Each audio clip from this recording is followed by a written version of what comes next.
Now to breaking news, heartbreak and grief in Brooklyn this morning after 7 children died in a fire overnight. CBS 2's Alana Gold is live on the scene in Midwood with more. Alana?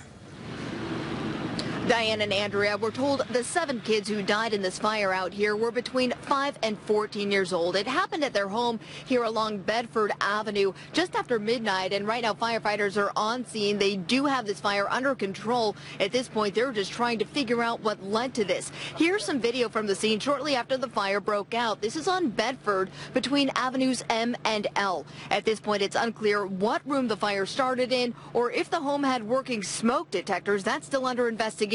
But firefighters can tell us the victims were related, possibly brothers and sisters. Now, a woman and another child were also at the home at the time. They did manage to escape. Both were rushed to nearby hospitals with serious injuries, and both are currently in critical condition. And no word on what their relationship is to those children who died. Back out here live on Bedford Avenue, where firefighters are still on scene of this deadly fire that killed 7 children inside a home overnight. At this point, the cause is still under investigation. We're still waiting to get more information on this breaking story, and we'll make sure to keep you updated as we learn more. We're live in the Midwood section of Brooklyn this morning. Alana Gold, CBS 2 News.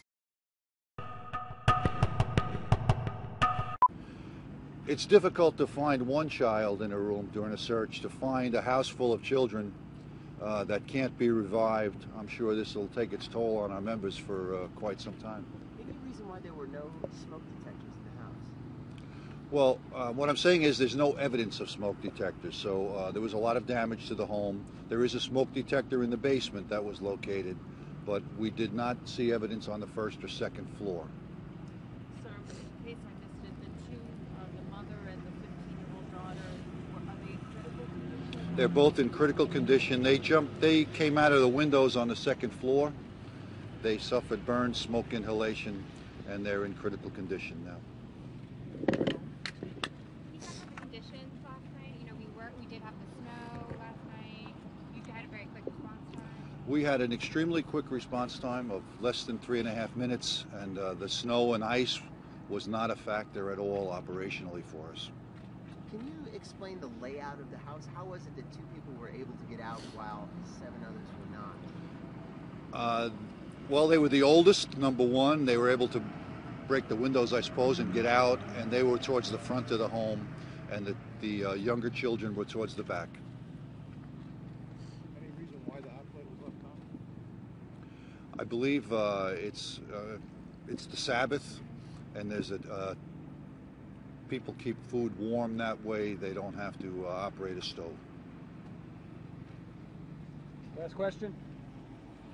Go over the age ranges again for The the children? children that have died are between the ages of 5 and 15. How fast did the fire spread from the kitchen on the 1st floor to the 2nd floor? Well, it's a private home. It was a large body of fire. It's an open stairway between the 1st and 2nd floor. Once the fire left the kitchen, it was on the 2nd floor. Heavy smoke, and evidence of a large amount of fire, large volume of fire. Sorry, so it was 5 to 15 and then another 15-year-old? There's another 15-year-old who got out the side window, and the mother came out the front window. It's the mother of all of the children? As far as we know, yes.